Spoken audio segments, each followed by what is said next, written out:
brothers and sisters. I have this couple friend who celebrated 10 years of married life last November, a milestone if we are to consider.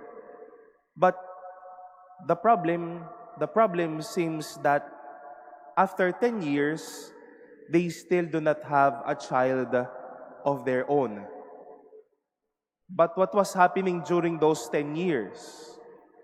Both of them devoted themselves to their parish involvements. They were supporting vocations to the priesthood.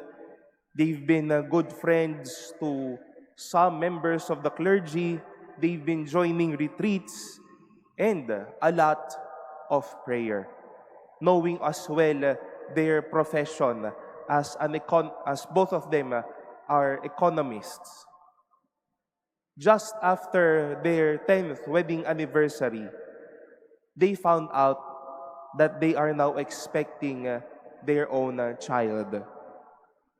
What seemed to be a fruitless life became fruitful because they hung on to the faithful God they've been serving as a couple. Fruitfulness, my dear brothers and sisters, may come as the problem of the readings we have today.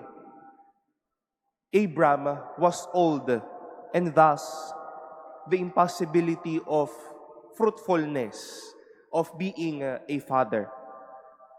Jesus, on the one hand, continues to challenge us to bear fruit, to know the goodness of our life, so that we can grow and share the fruits of our goodness. But we all know that there are moments where it is hard to bear fruit or to be fruitful. For example, couples would have a hard time having their own child. May mga tao na groping and persevering sa mga gawain.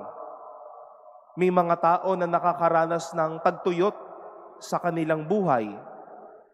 May mga hirap maging fruitful and productive ang isang araw.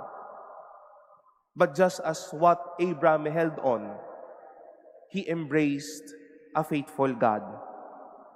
Dahil may tapat na Diyos, may mabungang buhay na susunod. My couple friend believed in the faithful God. And that is why they lived and lives now a fruitful life, awaiting a baby girl for their own. Sa mga panahon na tila nakakatamad, nakakawalang gana, hindi tayo productive, hindi tayo fruitful sa mga gawain natin, let us entrust ourselves to the faithful God. Trust the faithful God for a fruitful life. We connect ourselves to the goodness of the Lord. We connect ourselves to the fidelity of God at sa katapatan ng Diyos sa atin. Hayaan natin at hahayaan natin ang Diyos na kumilos para maging mabunga at lumago tayo sa buhay na ito.